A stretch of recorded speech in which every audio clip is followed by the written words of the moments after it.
Well, good morning. Welcome to Viking Preparedness. Welcome to High Prairie Acres. I am Pastor Joe Fox.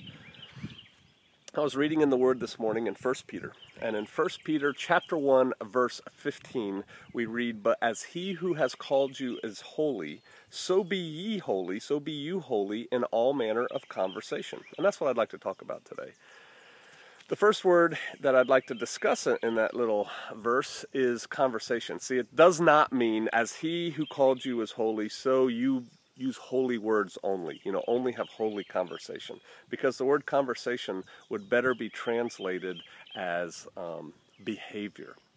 And so, as he who called you is holy, so too you be holy in all of your behavior. Okay? That's an easy one.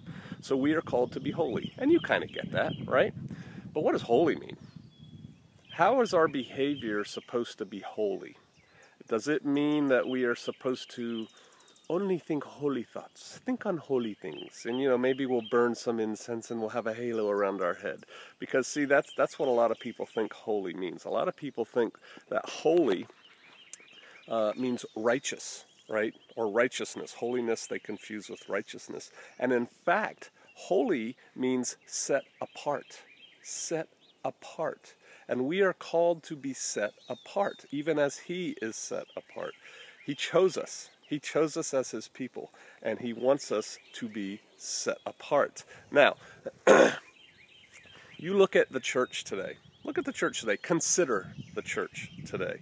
The church is not very holy, is it? It's not very set apart. The church looks like everybody else. I'm talking about here in America. That's my experience.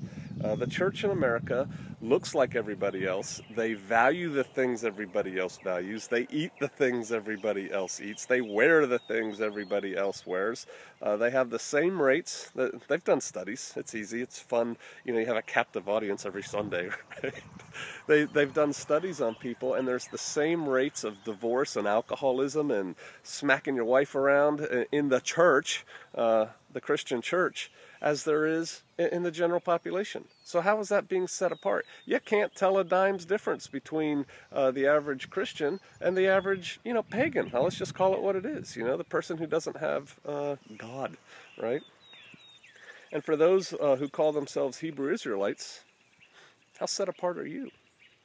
Right? How holy are you? We are called to be a holy people, to be set apart unto him. Think about that today. How are you set apart?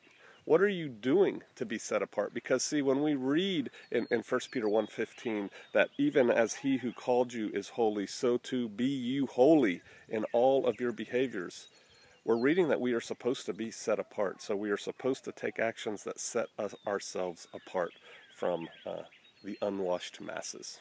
All right, some spiritual preparedness. I'll see you out there.